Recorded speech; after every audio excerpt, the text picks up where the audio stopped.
চট্টগ্রামের তামাকুমন্ডি লেনের একটি মার্কেটে আগুন লেগেছে, নিয়ন্ত্রণে কাজ করছে ফায়ার সার্ভিসের 4টি ইউনিট। এ বিষয়ে আরো জানাতে চট্টগ্রাম থেকে যুক্ত হচ্ছেন সহকর্মী আহসান রিটন। রিটন, এই আগুন কিভাবে লাগলো এবং আগুন কতটুকু ছড়িয়ে আছে মার্কেটে? বান্ডেল থাকলে প্রতি সেনমানিতে টাকা বাঁচবে। বিকাশ সেনমানি বান্ডেল কিনে জিতুন প্রতি লেনদেনে। দেখুন, আগুন কিভাবে লেগেছে সেটি আসলে এখনো পর্যন্ত নির্ণয় করা যায়নি। আমরা ফায়ার সার্ভিসের সাথে কথা বলার চেষ্টা করছি, তাদের সঙ্গে আসলে আমাদের ঠিক সেভাবে কথা হওয়ার সুযোগ হয়নি। তবে এখানে মার্কেট কর্তৃপক্ষ অর্থাৎ রিয়াজউদ্দিন বাজার তামাকুমন্ডি লেনের যারা কমিটিতে আছেন, যারা সাধারণ সম্পাদক কিংবা সভাপতি রয়েছেন, তাদের সাথে আমরা কথা বলেছি। তারা যেটি বলছে সেটি হচ্ছে আজকে রাত 8টার দিকে, 8টার শুরুর দিকে হঠাৎ করে যে তামাকুমন্ডি লেনের যে রহমান ম্যানশন রয়েছে, তো আমার পেছনটায় আপনি যেখানে ফায়ার সার্ভিসের কর্মীদেরকে কাজ করতে দেখছেন, সেই মার্কেটের 3 তলায় একটি জুতার গোডাউনে হঠাৎ করে প্রথমে লোকজন সেখান থেকে ধোঁয়া বেরোতে দেখে এবং পরবর্তীতে সেখানে আগুন ধরে যায়। এবং বাস্তবতা হচ্ছে সেই সময় যেহেতু আশপাশের সবগুলো দোকানেই কর্মচারীরা বেচা ব্যক্তির মধ্যে ছিল, সংগত কারণে এখনও পর্যন্ত সেখানে কোনো রকমের হতাহতের ঘটনা ঘটেনি বলে আমাদেরকে এখানে যারা ব্যবসায়ী রয়েছেন তাদের পক্ষ থেকে জানানো হয়েছে।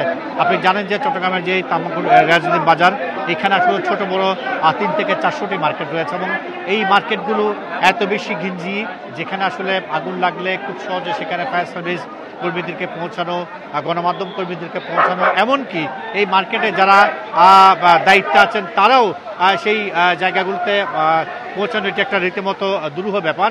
আজকেও আমরা যেটি দেখছি সেটি হচ্ছে অসংখ্য তারের জঞ্জাট সরিয়ে তারপর ফায়ার সার্ভিসকে সেখানে কাজ করতে আমরা দেখছি। আমরা এখানে কমিটির যারা রয়েছেন তাদের পক্ষ থেকে যেটি বলা হচ্ছে সেটি হচ্ছে আগুন এখনো পর্যন্ত একটি গোডাউনের মধ্যেই সীমিত আছে, অর্থাৎ সেই গোডাউন থেকে এখনো পর্যন্ত আগুন অন্যদিকে ছড়ায়নি। ফায়ার সার্ভিসের পক্ষ থেকে এখনো পর্যন্ত আগুন নিয়ন্ত্রণে এসেছে এমন ঘোষণা না দিলেও আমরা শুরুতে যতটা আগুনের যত তীব্রতা দেখেছিলাম আমরা দেখছি সেই তীব্রতা ক্রমশ কাটতে শুরু করেছে। কিছুক্ষণ আগে আমরা প্রচণ্ড ধোঁয়া দেখেছিলাম, সেই ধোঁয়ার আস্তরণও আস্তে আস্তে কমতে শুরু করেছে।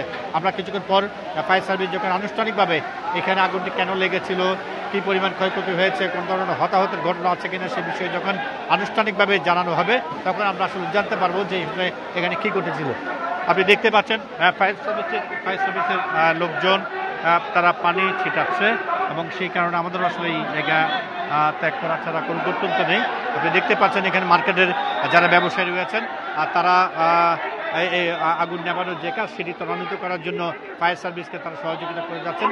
আমরা মার্কেট কর্তৃপক্ষের সাথে আমরা কথা বলেছি, তারা বলছেন আসলে আগুন যাতে কোনোভাবেই ছড়াতে না পারে সেই বিষয়টিকে মাথায় রেখে তারা এবং ফায়ার সার্ভিস এখানে কাজ করছে। ফায়ার সার্ভিসের 4টি ইউনিট ইতিমধ্যে এখানে কাজ শুরু করেছে। আমরা দেখেছি জানালার যে গ্রিল আছে সেগুলোকে খন্দা দিয়ে ভেঙে তারপর সেখানে তথ্য সংগ্রহ করতে থাকুন, নিশ্চয়ই পরবর্তীতে আপনার কাছ থেকে আমরা এই আগুন সম্পর্কে আপডেট নেব।